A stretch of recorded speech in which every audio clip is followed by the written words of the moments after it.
자, 이번 시간에는 우리 이제 실무시험 107회 전산회계 2급 A형으로 실기 한번 같이 해보도록 하겠습니다.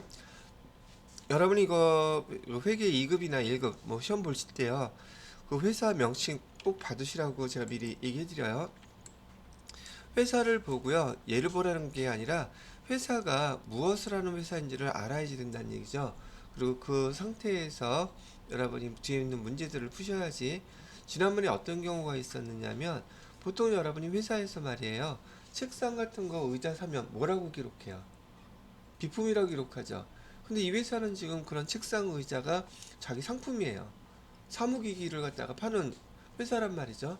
그럼 그 사왔다 그러면 비품이라고 해야 돼요? 상품이라고 기록해야 돼요? 상품이죠. 회사 안 보면 뭐 틀릴 수 있어요. 지난번에 또 문구류 때문에 그랬었고. 그래서 별거는 아닌 것 같아도요, 시험 시작하게 되면 그 회사가 무엇을 하는 회사인지 여러분이 먼저 파악하고 난 다음에 시험을 보시면 좋겠어요. 그러면 여기 전산회계 이거 기초과정이니까 법인이 아니라 개인기업이라고 좀 알려주고 있죠. 요 세 가지 정도만 이렇게 확인하고 시험 시작하시면 되겠습니다.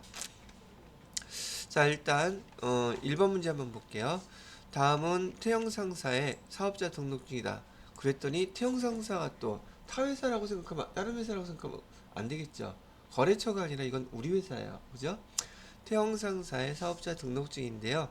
회사 등록 메뉴에 어디라고 딱 가르쳐줘요. 이렇게 입력된 내용을 검토해서 누락부는 추가 입력하고요, 잘못된 부분은 수정하래요.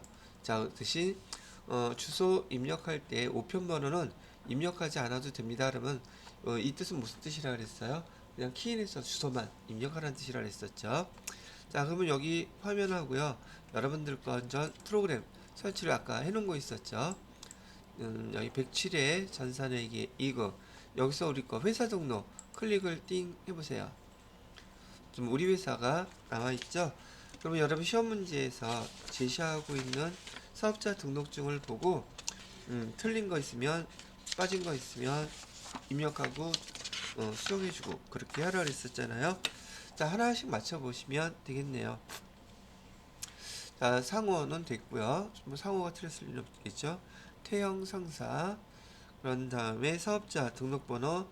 보통 이렇게 사업자 등록번호가 빨간색으로 나와 있는 거는 사업자 등록번호 자체가 지금 국세청이 그 부여한 10자리 코드가 있잖아요.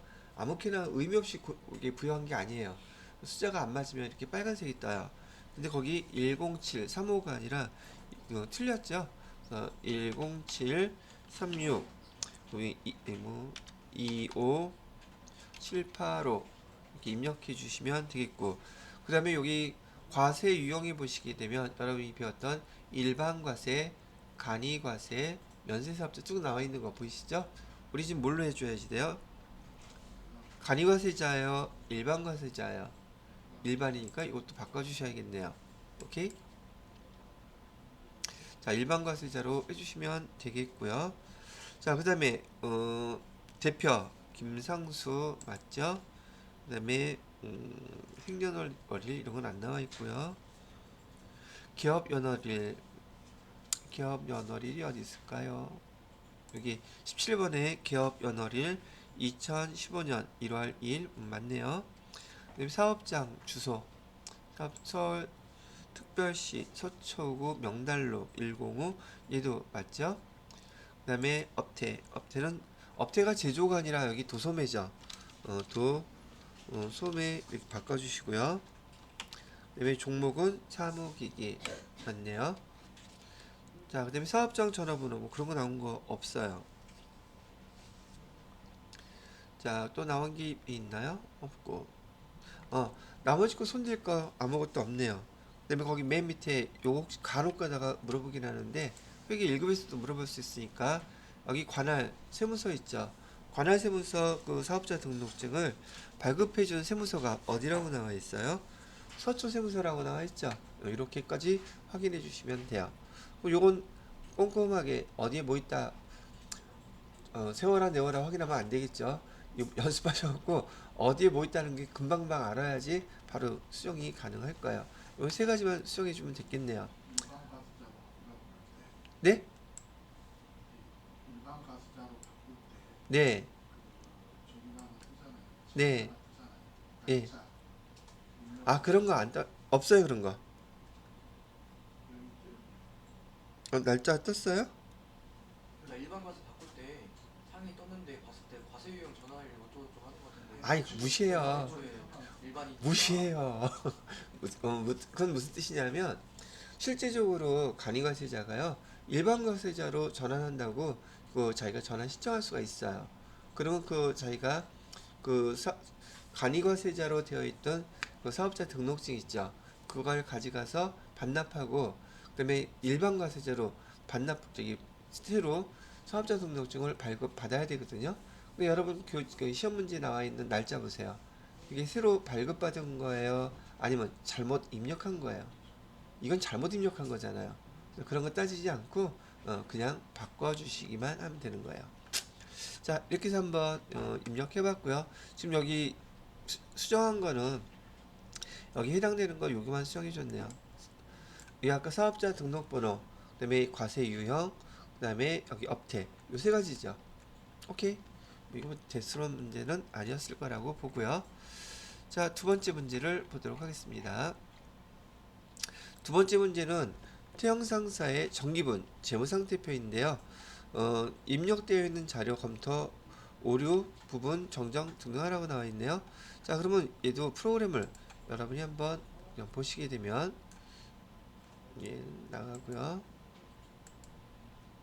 정기분 재무상태표 클릭해서 열어봤더니 제가 지난번에 말씀드릴 때 여기 대차 차익이 나와 있으면 안 된다 그랬었죠. 자, 그거 맞춰보시라는 얘기예요. 처음부터 몰라요. 저는 그냥 좀 무식하긴 하지만 순서대로 위에서부터 맞춰봅니다. 저는 여러분들은 뭐 밑에서부터 맞히던 중간에서부터 맞히던 그건 여러분 마음인데 우선 금액부터 확인해 보세요. 자산은 시험지에 나와 있는 금액 7,885만 원인데 양쪽 다 틀려 있네요. 그러면 자산부터 맞추죠. 1,000만 원, 당좌예금 300, 보통예금 1,050, 외상매출금 540. 근데 외상매출금에 지금 뭐가 빠져 있어요? 외상매출금에 대손충당금 빠져 있죠. 그죠? 그럼 얘는 외상매출금 코드 번호의 다음 번호니까 109번 이렇게 하셔가지고 10만원 이렇게 입력해 주시면 돼요. 그 다음에 받으러 900만원, 대손충당금 5만원, 미수금 450만원, 상품 1200만원, 차량 운반구 2200만원, 감가상각누계 1200만원, 비품 700, 감가상각누계 틀렸죠? 240.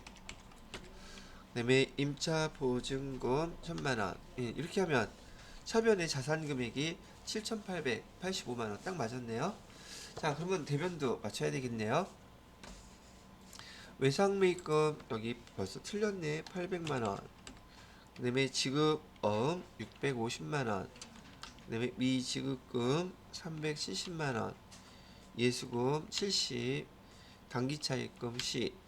자본금 4,995만원. 여기 대차 차익 딱 없어졌죠. 금액 다 일치하죠. 이렇게 맞추시면 두 번째 문제도 해결이 된 거예요. 근데 얘가 점수가 몇 점짜리예요? 점수 따기 쉽죠. 자, 그 다음 거 세 번째 거 봅시다. 다음 자료를 이용하여 입력하세요 라고 되어 있는데 다음 자료를 이용하여 기초정보관리의 거래처 등록 메뉴에서 금융기관에 추가 등록해 주세요 되어 있네요. 이건 뭐 다른 거 없어요. 그냥 거래처 등록해 달라는 거니까 그럼 보시고서 거래처 등록합니다. 거래처 등록. 자, 그 중에서 금융기관 해달라 그랬죠. 금융기관 주어진 자료가 어디 있어? 거래처 코드는 98005번으로 해달라 그랬고요. 신한은행. 그 다음에 유형은 보통예금 계좌라고 되어 있고 계좌번호. 계좌번호 입력하실 때 하이픈 여러분이 입력하셔야 돼요. 110-01 081-834009 띵. 개설 은행 지점 뭐 그런 거 안 나와 있죠? 엔터 치고 넘어가시고 이거 개설일 2023년 1월 1일. 그다음에 예금 종류는 보통 예금이었었죠. 이건 안 써도 아마 될 거예요. 기억에. 자, 그리고 주어진 자료 빠진 거 있어요? 엔터. 그다음에 여기 8번에 보시게 되면 이런 거 잘 빼먹더라고요. 이거 감점이에요. 8번에 보시면 사업용 계좌 여부 나와 있죠. 즉 문제에서 주어진 것 자료는 다 입력해야 돼요. 하나라도 빠뜨리면 안 됩니다. 여기다가 사업용 계좌라고 표시해 주시면 되겠고요. 자, 그러면 주어진 자료 다 입력이 끝났네요. 네, 이렇게 입력하면 돼요. 자, 이렇게 해서 3번에 1번 요거 3점짜리였었고요. 자, 우리가 배웠던 거 또 거래처별 초기월 나왔네요. 거래처별 초기월 중에서는 바드럼하고요, 지급원 확인하셔서 자료 금액 입력해 주세요. 그래서 전체 메뉴에서 거래처별 초기월 클릭하셔서 열고요. 계정 과목은 바드럼의 기후상사가 350만원 맞고요. 그 다음에 하우스컴 해가지고 여기 550만원 띵. 예, 맞죠? 두 번째 지급업 클릭하시고요. 모두 PC 250만원이 400만원. 하나로 컴퓨터로 해서 250만원. 띵. 끝났네요.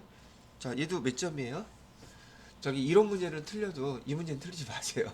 이론 문제 한 문제보다 점수가 더 높아. 그래서 이론은 그렇게 한번 훑어서 보시고 난 다음에 실기부터 반드시 하세요. 근데 이론을 안 보고서 바로 실기부터 하는 사람들이 대부분이에요. 시험 나가시면. 근데 거기 당황하지 마시고 마음 약간 추스리고 여유있게 이론 문제 쭉 훑어보시고 그다음에 실기 차근차근 시작하시면 되지 않을까 싶습니다. 자, 그 다음 3번 문제 끝났고요. 4번 문제가 우리 이제 일반전표 입력 문제네요. 일반전표 입력 어떻게 또 봐야 될까 연습 한번 해보도록 하죠. 7월 5일 세무은행으로부터 1000만원 3개월간 차입하고 선이자 30만원을 지원 잔액이 보통예금 계좌에 입금됐대요. 선이자는 이자 비용 처리하래요. 하나의 전표로 입력할 것 그랬으니까 얘는 일반 전표 입력에다가 우선 차변부터 입력해 볼까요? 차변에 지금 상황을 보아하니 차변에는 보통예금 우리 예금의 통장에 얼마가 들어왔을 것 같아요?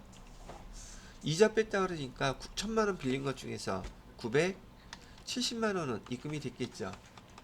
그 다음에 1000만원은 뭐라고 써야지 돼요? 대변에다가 3개월간 차입했으니까 단기 차입금 이렇게 쓰셔야겠죠. 단기 차입금은 부채 계정이니까 당연히 세무은행 거래처 입력해 주셔야 됩니다. 1000만원 이렇게 쓰시고요. 그 다음에 30만원 선이자라고 되어 있는데 이자 비용으로 써달라고 그랬어요. 그러면 이자 비용 이렇게 써서 30만원 이렇게 하면 첫 번째 문제에서 요구하는 회계 처리가 끝난 거예요. 그럼 저는 요 계정대로 그대로 한번 입력을 해보도록 할게요. 자, 일반 전표 입력 클릭해 주시고요. 날짜는 7월 5일이라고 했죠. 7월 5일 차변에다가 보통예금 써주시고요. 금액은 970만원. 그 다음에 이자 비용이라고 했죠. 이자 비용 30만원. 대변에다가는 단기 차입금 써주시고 거래처는 세무은행 이렇게 이렇게 해주셔야 돼요.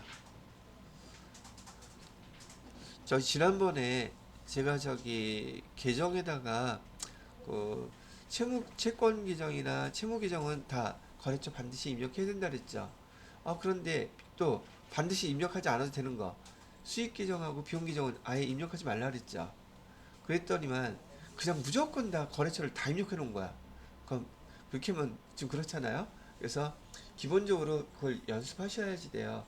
채권 규정 잘 기억하셔야지 되고, 채무 규정 기억하셔야 되고, 수익 비용 규정에다가는 거래처 입력하지 않는다. 잘 기억해 놓으시면 좋을 것 같아요. 그리고 자산 계정 같은 경우도 여기 거래처 입력하는 거 아니에요. 그런데 우리 또 시험에서 점수는 깎이면 안 되잖아요. 거래처를 입력해야 되는데 입력하지 않으면 감점당해요. 근데 입력하지 않아도 되는데 입력했다고 해서 감점당하지는 않거든요. 그래서 지난번에 그건 팁으로 드리긴 했는데 정의나 정말 헷갈린 거 아니면은 그 아무데나 막 거래처 입력하잖아요. 좀 사람 없어 보여요. 아니 뭐 점수가 중요하지 뭐 그깟 게 중요합니까? 아, 그건 맞는 말이에요. 그러니까 그 회계를 배운 사람들끼리는 티내는 거예요, 그거. 그럼 상대방이 뭐라고 생각하겠어요? 티내네. 그래서 하는 얘기입니다. 근데 제가 이 얘기 왜 할 것 같아요? 여러분 이번에 내부 평가 볼 때 답안지 써낸 거 보니까 그러셨더라고요. 아, 물론 일부러 그러셨을 거라고 생각해요. 자, 그다음 문제 또 풀어볼게요.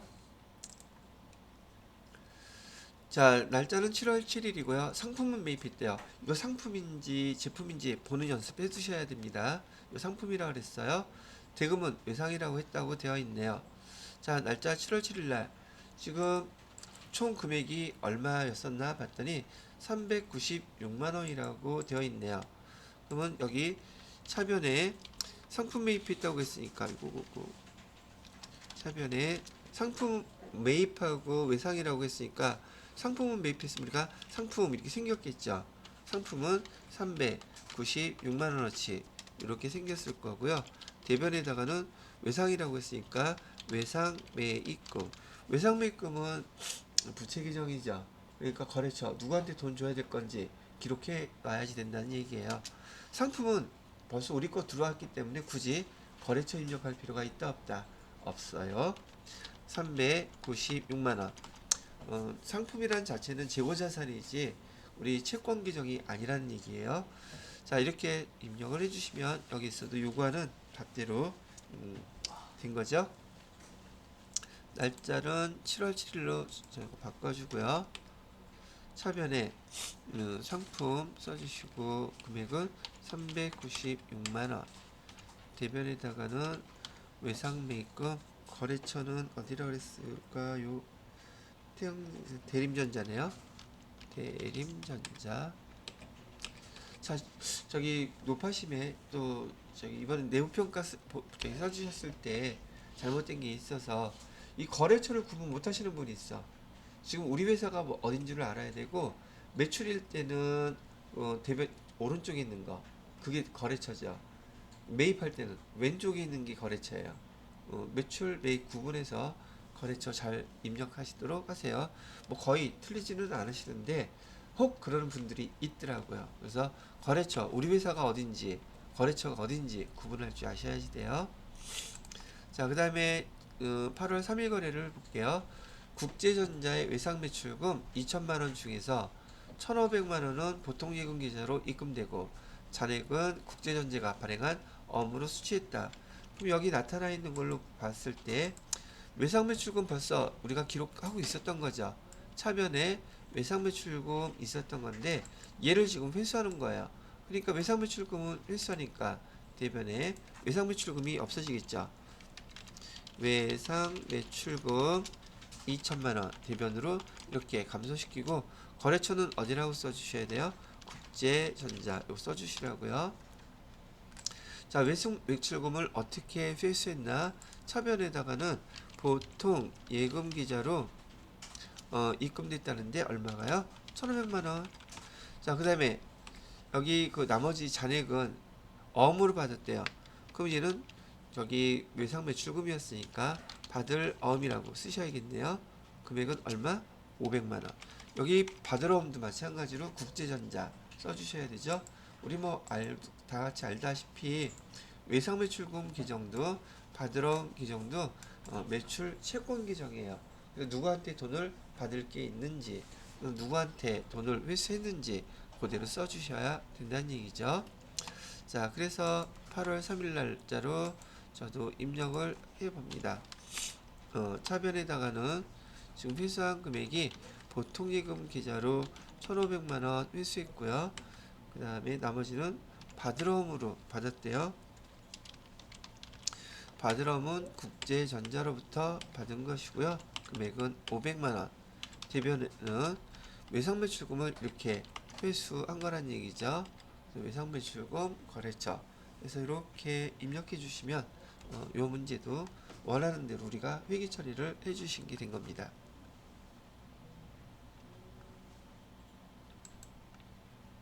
저희 혹시 말 너무 빠른가요? 괜찮아요?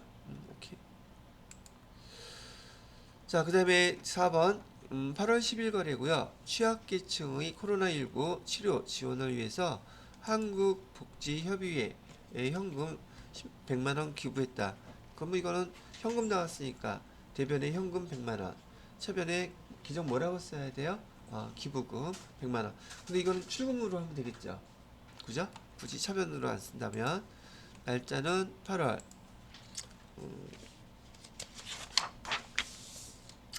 10일로 입력해 주시고요. 출금 전표 하시고, 자, 기부금 해 주시고요. 금액은 100만원. 네, 이렇게 해주면 금방 끝나는 문제였었어요. 자, 그 다음에 9번을 볼게요. 9월 1일 영업부에서 매출 거래처 대표자 결혼식 축하하기 위해서 화환을 구입하고 현금으로 결제했다. 그 계정 뭐라고 써야 돼요? 접대비죠 이거? 그 다음에 얘도 현금으로 결제했으니 전체 다 출금으로 해놓으시면 되겠네요. 그래서 이것도 굳이 쓸 거 없으니까 9월 1일 그 다음에 출금해가지고 접대비 영업부니까 당연히 800번이겠죠. 회계 2급에서는 여러분이 제조업이 아니기 때문에 500번대로 손댈 필요 없습니다. 무조건 다 800번대예요. 접대비는 얼마였었어요? 49,000원. 예, 이렇게 입력해 주시면 돼요. 그 다음에 9월 10일 거래를 보내면 영업부 사원에 급여 지급할 때 공제한 근로자 부담분 국민연금 15만원과 회사 부담분 그 다음에 국민연금 10만원 보통입니다. 지금 현재 얘는 국민연금을 납부한 거죠. 그러면 급여 나갔을 때 지금 얘 몇 월달 급여에서 이걸 빼놨겠어요. 날짜가 9월 10일인 걸로 보아 급여는 8월달에 나간 거였었겠죠. 그럼 예수금으로 얼마를 빼놨다는 얘기예요. 근로자 부담분.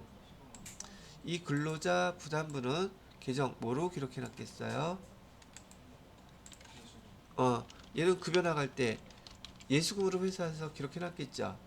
그 다음에 회사 부담분은요. 회사 부담분 계정 얼마? 15만원은 지금 국민연금 보험료는 뭘로 처리해달래요? 세금과 원가로 처리해달라 그랬죠. 그러면 국민연금공단에서 국민연금을 청구한 금액은 얼마란 뜻이에요? 30만원을 청구했겠죠. 그래서 대변에 예수금으로 띄어놨던 돈 근로자 부담분 이전 사용해야 되죠. 9월 10일 날 예수금에서 15만원 이렇게 써주시고요. 그 다음에 나머지 여기 사업자 부담분은 여기 세금과 공과에서 15만원 이렇게 해주시고 이 두 가지 합친 금액을 회사에서 보통예금으로 이체했다고 되죠. 보통예금에서 30만원 이렇게 예치하는 거예요. 이런 거래 내용은 회사에서 아주 흔하게 발생하는 내용들이라고 했었죠. 시험 문제로만 볼 게 아니에요. 회사에서 아주 흔하게 벌어지는 거래이기 때문에.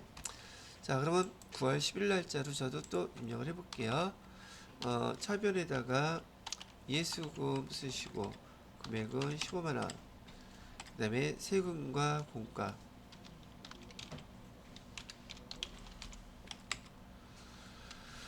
세금과 공과 똑같이 15만원 그 다음에 대변에는 보통예금에서 30만원 예, 이렇게 해주시면 돼요.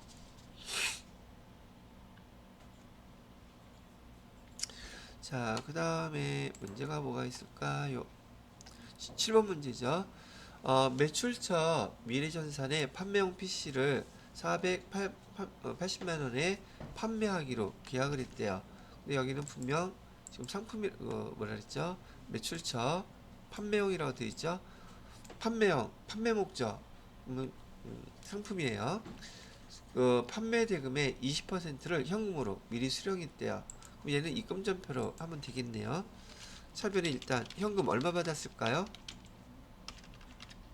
현금 아이고 왜 이래? 현금 얼마 받았어요? 480만 원에 20%면 96만 원이 되겠죠? 96만 원. 대변에는 뭐라고 써야 돼요? 돈 미리 받은 거잖아. 아그이 상급금 선수금 뭐라도 맞추기만 하면 돼. 선수금 선수금이죠? 선수금으로 96만 원 이렇게 써주시고 선수금도 누구한테 받았는지 알아야 되죠. 기타 부채니까. 자, 10월 11일 날 여기 써주세요. 날짜는 10월 11일. 자, 얘는 입금전표로 전화할게요. 그냥 계정 과목은 선수금. 거래처는 어디서부터 벌었지? 미래전산. 거래처 미래전산. 금액은 96만 원. 저는 입금전표로 그냥 간단하게 이렇게 썼어요. 자, 그 다음에 11월 25일 전월분 그 BC카드 사용대금 50만 원을 보통지급 계좌에서 이체했다. 여기 지금 우리가 그 카드 사용하고 대변에 다 미지급금 해놨던 게 이제 통장에서 결제돼서 나간 거죠. 그죠? 그러면 미지급금 원래 대변 계정이었으니까 지금 결제해 줄 때는 차변으로 미지급금 거래처는 어디예요? 거래처는 BC 카드 이렇게 해주시고요. 금액은 50만원. 자, 빚을 갚은 거예요. 대변에 보통예금에서 자동이체돼서 나갔겠죠? 보통예금에서 50만원. 예, 이렇게 써주시면 되겠습니다. 이것도 뭐 회사에서 아주 많이 벌어질 일이에요. 잘 기억해 두시고요. 저도 11월 25일 날짜로 이렇게 입력해 주도록 하겠습니다. 11월 25일 차변에 미지급금 BC카드 50만원 해주시고요. 대변에 보통 예금에서 50만원 결제가 돼서 나가셔요.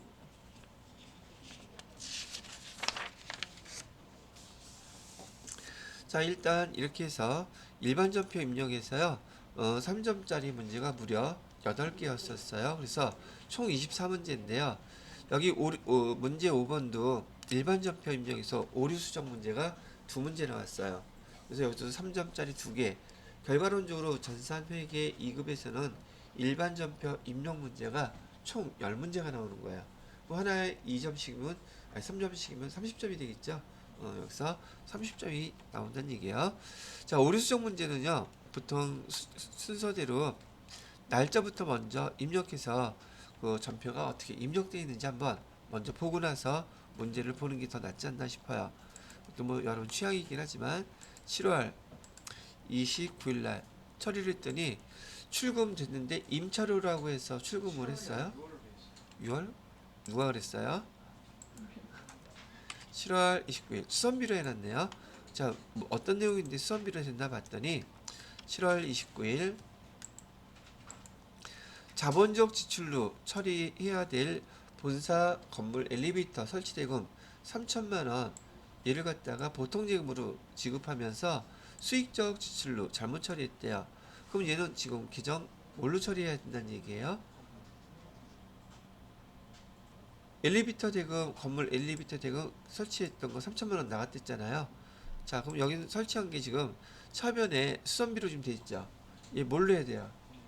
건물로 해야 되죠. 자본적 지출이라고 했으니까 자본적 지출이란 말 뜻은 지급된 그 금액의 그 자산명으로 기록하는 게 자본적 지출이에요.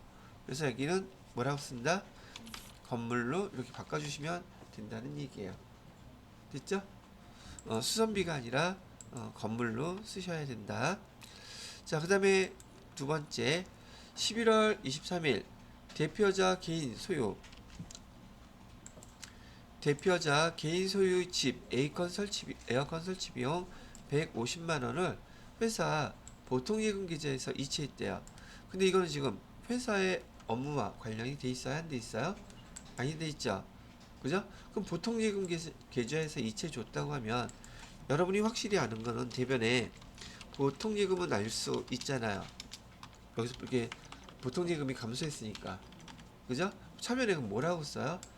개인회사인 경우에는 자본금을 그냥 뺏은 거예요. 출자했을 때 제가 자본금 쓴다 그랬었죠? 근데 기 중에는 이 사장님이 도대체 돈을 얼마나 몇 번을 뺏을지 몰라. 그래서 바로 자본금을 차변에 기록하지 않고요. 그 계정 대신에 인출금이라는 계정을 대신 사용하고 있어요. 그래서 차변에 뭐라고 쓴다? 차변에 인출금 150만원 이렇게 쓰는 거고요. 지금 이렇게 조금 전에 그 주영 씨가 얘기했던 것처럼 가지급금은 법인일 때예요. 법인일 때는 법인과 개인이 다른 사람이죠. 그래서 법인이 대표자인 개인한테 돈을 빌려준 꼴이 됐지만, 그래서 가지급금이라고 쓰지만 여기 개인회사, 개인기업들은요 그냥 인출금이라고 쓰는 거예요. 아시겠죠? 그리고 12월 31일 날까지 인출금을 정리를 해줘야겠죠. 대변에 12월 31일 날 인출금 대변으로 다 없애지고 그제서야 자본금 뺏는 걸로 차변에 자본금 감소시켜주면 되신다는 얘기죠. 자, 그러면 11월 23일 전표를 한번 조회를 해볼게요. 11월 23일 조회했더니 보통예금하고 비품이라고 썼네요. 자, 비품이라고 쓴 거는 제가 아까 말씀드렸던 것처럼 회사에서 사용하고 있어야 돼요. 그럴 때 제가 우리 계정 말씀해 드릴 때 유형자산은 사용 목적이라 그랬잖아요. 그죠? 이거 사용 목적으로 산 게 지금 현재 아니죠. 그래서 유형자산으로 쓰면 안 된다는 뜻이에요. 여기 뭐라고 써라? 인출금이라고 써라. 그래서 인출금이라고 계정 이렇게 바꿔주시면 되겠습니다. 자, 그 다음에 6번 문제부터는 결산 정리사항, 결산이라고 해서 여러분 시험에 빠지지 않고 출제되는 항목들이에요. 자, 종쳤으니까 잠깐 쉬었다가 계속 설명을 해드리도록 하겠습니다. 자, 6번 문제, 결산 정리사항 문제예요. 첫 번째, 영업부에서요 소모품 구입 당시 소모품비로 처리한 금액, 여기 이렇게 처음에 구입할 당시에 소모품비라고 기록을 했다면 우리는 이런 걸 갖다가 뭐라고 부르기로 했어요? 비용 처리법이라고 부르기로 했었죠. 비용 처리법으로 이렇게 해놨었대요. 근데 현재 남아있는 거 소모품 현재 남아있는 미사용한 금액이 3만원이래요. 그러면 지금 비용으로 다 처리해놨었으니까 전체가 지금 다 아무것도 손을 안 대면 다 비용으로 처리되겠죠. 그런데 소모품 중 얼마나 남아있대요? 3만원 남아있대죠. 그럼 남아있는 것만큼 그 비용을 3만원만큼 소멸시켜야겠죠. 비용을 소멸시키려면 차변에 기록해야 돼요? 대변에 기록해야 돼요? 비용 소멸시킬 때는 소모품비에서 3만원을 소멸을 시켜줘야 되죠. 안 그러면 손익계산서에 이거 다 들어갈 테니까. 그리고 남아있는 거 소모품은 뭐라고 써져요? 차변에 소모품, 이 소모품은 재고자산이에요. 이렇게 지금 실제로 남아있으니까 3만원 이렇게 남아있어요. 이렇게 기록을 해주시면 되는 거예요. 이해가 되셨죠? 자산처리법인 경우 다 여기 써줄까? 자, 그냥 복습하세요. 이게 회계 1급은 안 나오겠어요? 회계 1급도 나와요, 이거. 자, 처음에 비용처리법 지금 여기서 했던 거 제가 예를 들어 드리는 거예요. 소모품비 10만원어치 샀었어요. 대변에 뭐 현금 주고 샀다고 합시다. 10만원 자, 기말에 3만 원 남아 있대요. 그럴 때는 어떻게 처리해 주는 거냐? 12월 31일자로 차변에 조금 전에 말씀해 드렸던 것처럼 품 3만 원, 그다음에 대변에다가는 품비 3만 원 이렇게 소멸을 시켜줘야지 되는 게 지금 요 문제였던 거죠. 장부상으로 없어지는 거죠? 네? 장부상으로 없어지는 거죠? 실질적으로 소모품을 사는 건 아니죠? 근데 왜 나 보청기가 말을 안 듣나 잘 안 들리지? 다시 장부상으로 없어지는 걸까요? 저기 그러면? 아, 실질적으로 3만 원 들고 나가서 쓰고 들어오는 건 아니죠? 비용상으로만.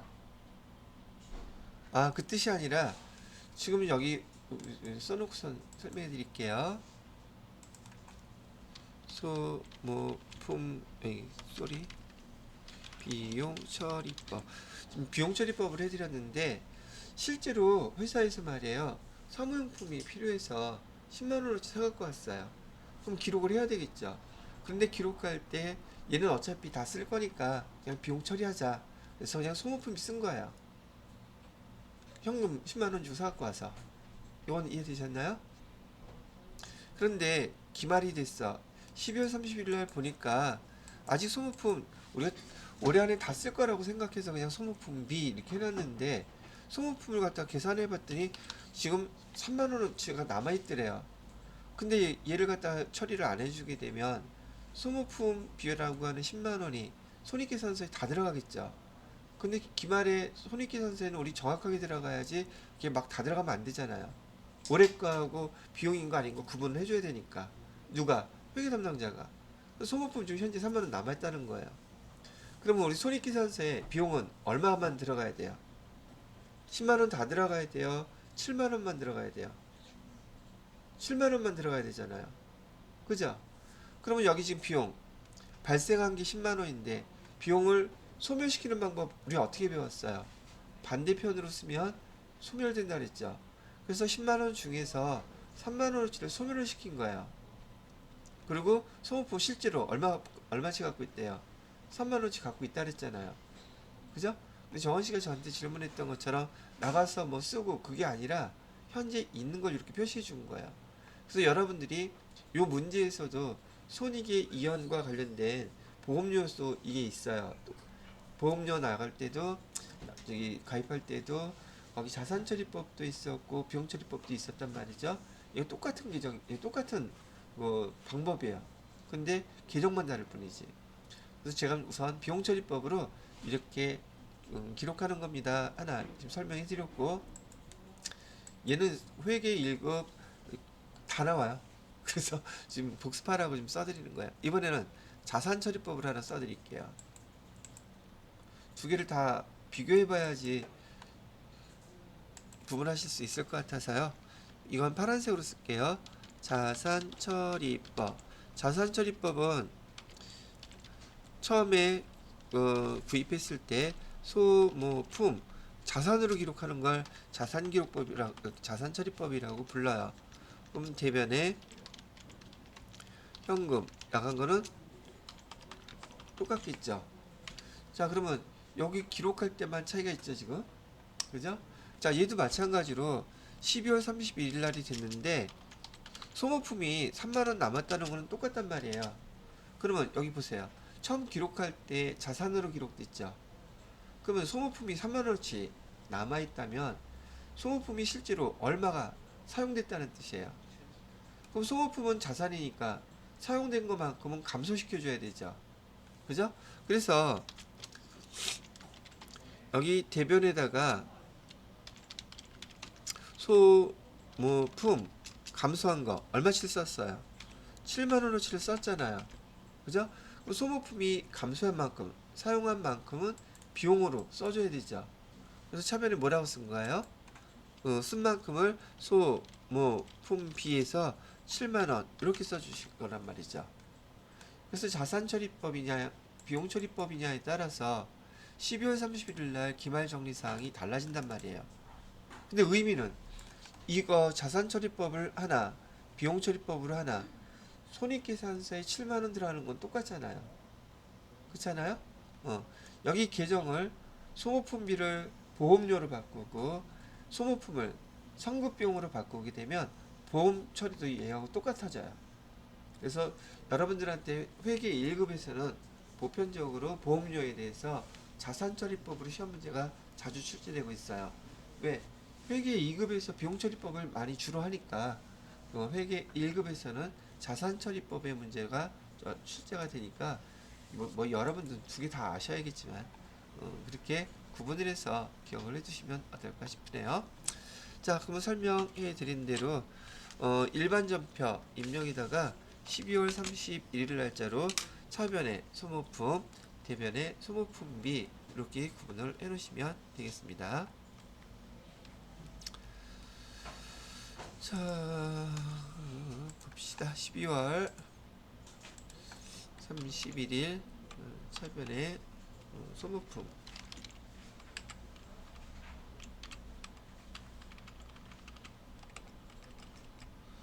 3만원. 이거 많기도 해라. 대변의 소모품비 3만원. 예, 이렇게 해주시면 첫 번째 거는 되었어요. 자, 두 번째 단기 투자 목적이래요. 1개월 전에 동수텔레콤 저기 타회사의 주식이네요. 타회사의 주식을 50주 주당 5,000원 주고 사갖고 왔대네요. 그 다음에 주당 만원에 취득했는데 액면 금액이 5,000원이 지금 우리가 타회사의 주식을 단기 투자 목적으로 사갖고 올 때 액면가액은 필요가 있을까 없을까? 얘는 전혀 거들떠도 말라 그랬죠. 왜? 단기 투자 목적의 타회사 주식은 단기 수익 목적이기 때문에 여기 액면은 사용할 필요가 없습니다 라고 해드렸고요. 여기 주당 만원에 사갖고 왔다고 얘기를 하네요. 그러면 얘는 50만원어치 사갖고 왔다는 뜻이죠. 자, 그러면 차변에 뭐라고 써주면 돼요? 차변에 단기 매매 증권에서 50주 곱하기 만원 하면 50만원 이렇게 사갖고 왔다는 뜻이고요. 그죠? 그 다음에 뭐 현금 주고 사갖고 왔다 할게요. 대변에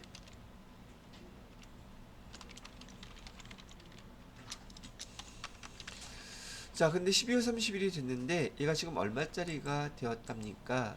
주당 12,000원짜리가 됐대죠. 그럼 한 주당 얼마가 이익인 거예요? 2,000원이 이익이죠? 그러면 50주가 2,000원, 주당 2,000원이 이익인데 50주가 있으면 금액이 얼마가 돼요? 10만원? 10만원 이익이죠. 그러면 12월 31일 날 우리는 어떻게 기록을 해줘야지 돼요? 12월 31일 날 증가한 만큼 또는 감소한 만큼이니까 차변에 증가한 만큼 단기 매매 증권에서 10만원 이렇게 해주시면 되겠고요. 대변에다가는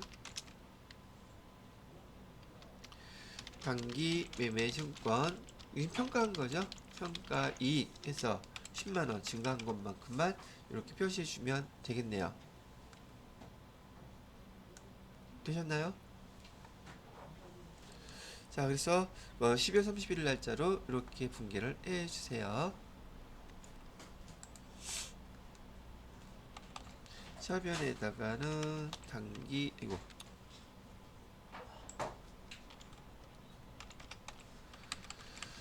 단기 매매 증권 10만원 해주시고 대변에 단기 매매 증권 평가 이익 해서 10만원 이렇게 해주시면 되겠다는 얘기를 합니다. 자, 세 번째 보험기간이 만료된 자동차 보험 10월 1일날 갱신했대요. 뭐 갱신했거나 말았거나 이날 가입했다는 얘기죠.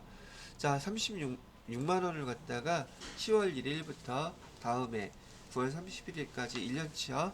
보통예금 계좌에서 이체하고 납부하여 전액 비용 처리했다고 나와있죠.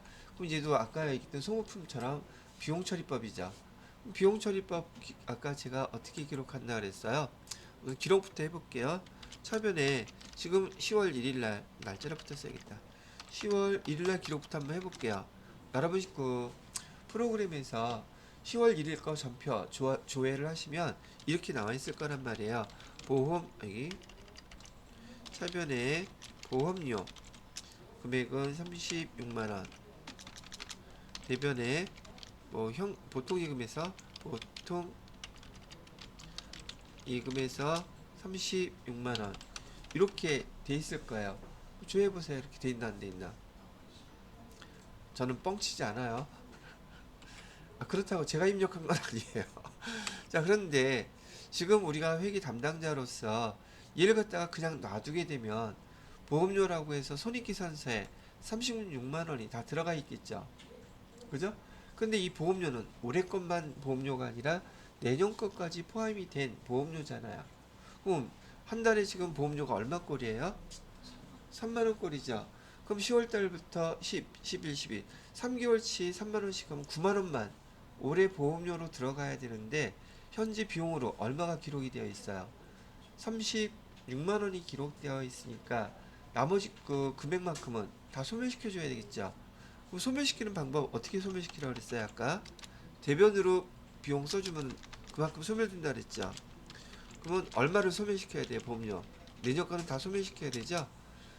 그러면 27만 원을 이렇게 소멸시켜 줘야지 우리 손익계산서에 9만 원만 딱 반영되겠죠. 그리고 이 27만 원의 의미가 뭐예요? 내년 거 미리 낸 거잖아요. 그럼 얘는 우리가 배웠던 것처럼 지금 제가 또 다 기억을 하고 계시기는 하겠지만 얘는 지금 선불이에요, 후불이에요? 선불이죠. 그럼 계정은 두 개밖에 못 써요. 선급비용이라든지 선수수익, 그죠? 얘 지금 비용 얘기하고 있어요, 수익 얘기하고 있어요. 비용 얘기하고 있잖아. 그럼 선급비용 써야겠네. 그래서 내년도에 낸 보험료 선급비용 얼마를 쓴다? 27만 원 이렇게 쓰시란 얘기예요. 그래서 여기서 요구한 거는 지금 얘를 계산해서 입력해 주세요. 이렇게 얘기를 한 거죠. 보험료 이만큼 소멸시켜 줘야지 그 잔액인 9만 원이 손익계산서에 반영이 됩니다. 자, 이렇게 주시면 얘가 아까 얘기해 드렸던 소모품에서 얘기했던 얘가 바로 비용 처리법이다. 처음 가입할 때 비용으로 처리하는 방법. 자산처리법은 보험에 가입할 때 선급비용이라고 쓰면 걔가 자산처리법이 되는 거랍니다. 자, 3번 이게 답 입력해 주세요. 차변에다가는 선급비용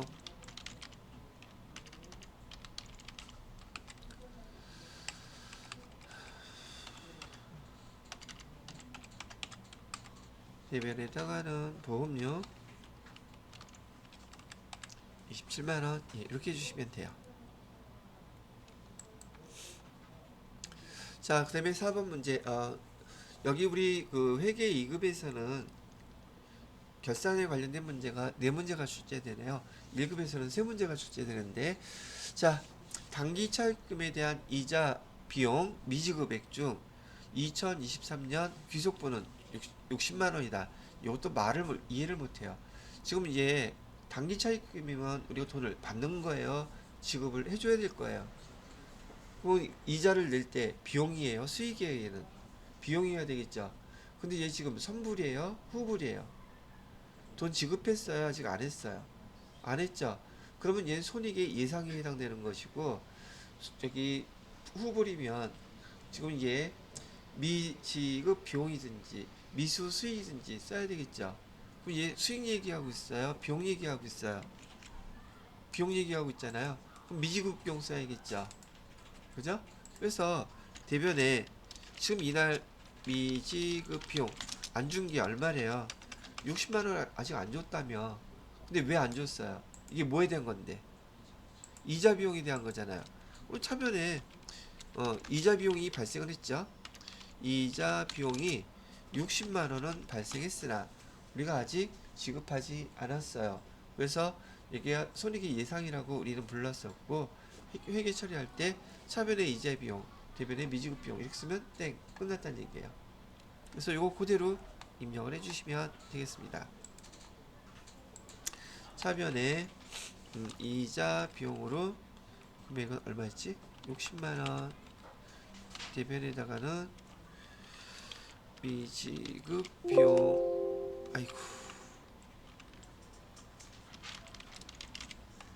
미지급 비용에서 62, 예, 이렇게 쓰시면 되겠습니다. 자, 그 다음에 말씀드렸던 거 7번 문제는 조회 문제예요. 상반기 1월부터 6월 동안요, 접대비, 판관비 금액 얼마냐고 물어보고 있죠. 자, 지금 이제 뭐 물어보고 있어요? 상반기 동안 지출한 접대비 물어보고 있죠. 비용을 물어보니까, 아니 계정을 물어보니까 계정별 원장을 찾아야 되겠죠. 제가 찾는 거 한번 보세요.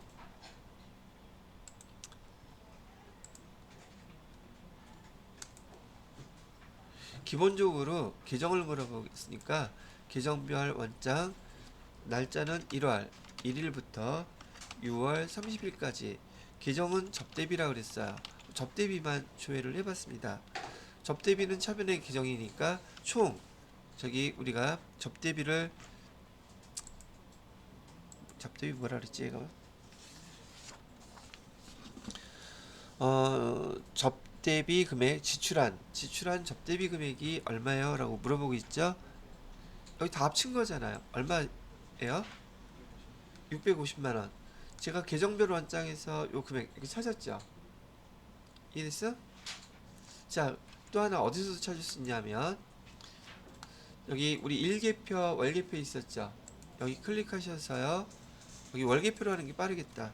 1월 6월 입력하면 되니까 그럼 쭉 내려가 보면 여기 접대비 나오죠. 접대비 금액 여기 얼마 있어요? 650만원 여기도 있죠. 그러면 얘는 학기전액 시산표는 안 나와 있을까? 학기전액 시산표에도 나와 있겠죠. 손익계산서에는 안 나와 있을까? 학기전액 시산표, 손익계산서, 누계 개념일 때는 거기 재무제표를 사용하는 게 더 빠르다 그랬었죠. 거기 다 나와 있어요. 또 어디도 볼 수 있어요. 손익계산서 6월달 걸로 조회해보세요.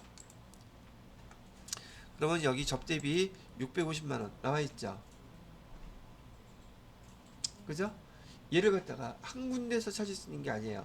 단 그 재무상태표나 손익계산서, 학기전액 시산표는 전제 조건이 반드시 누계 개념일 때예요. 누계. 1월부터 누계일 때예요.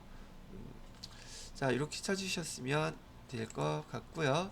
두 번째, 1월 말에 미수금 장부가액은 전기말 대비해서 얼마만큼 증가했냐고 물어보고 있죠. 그러면 이건 전기하고 단기하고 두 개를 비교해야 되겠죠. 미수금은 지금 자산 계정이죠. 이게 어디 나와 있겠어요? 재무상태표. 재무상태표 한번 보세요. 재무상태표에서 월은 지금 몇 월? 1월 말이라 그랬죠? 1월 거 보시고요. 미수금 계정 찾으시면 되겠네. 전년도에는 얼마였었대요? 450만원. 올해는 505만원 나와 있죠. 105만원 차이 나네요. 아니, 105만원 맞나? 155만원 차이 나네요. 그죠? 이렇게 답을 해주셔도 되고요. 지금 얘 또 결과론적으로 지금 계정 물어본 거잖아요. 그죠? 자, 계정별 원장도 조회해보세요. 계정별 원장이 어떻게 나와 있나?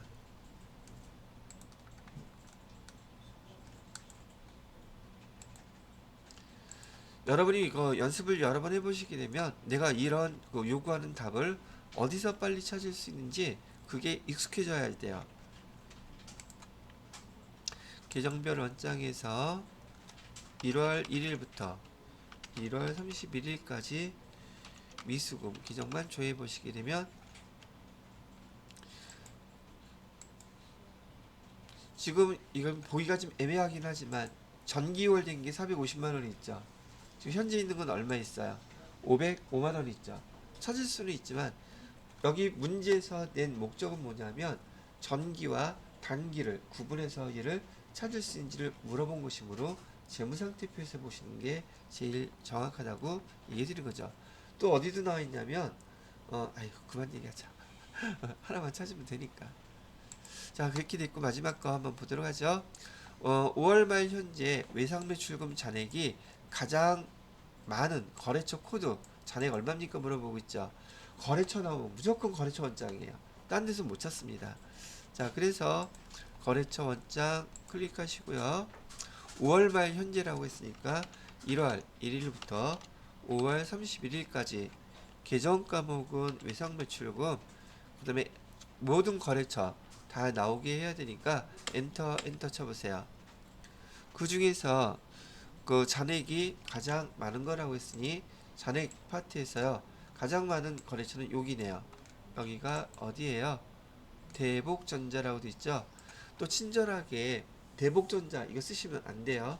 코드번호 쓰셔야지 돼요. 왜냐면 대복전자라고 쓰려고 하다가 대북전자 있으면 이거 맞게 해줘야 돼요. 틀리게 해줘야 돼. 헷갈릴 수 있잖아. 그래서 코드번호 앞에 00까지 같이 써주세요. 00112 이렇게 5자리 다 써주시면 되겠습니다. 자, 이렇게까지 해서 여러분 회계 2급에 관련된 문제들 쭉 설명을 해드렸고, 여기 뭐 수험생 주의사항도 있네요. 미리 지금 읽어보시기 바랍니다. 자, 저는 여기 회계 2급 기출문제 여기까지 해서 마무리를 짓도록 하겠습니다.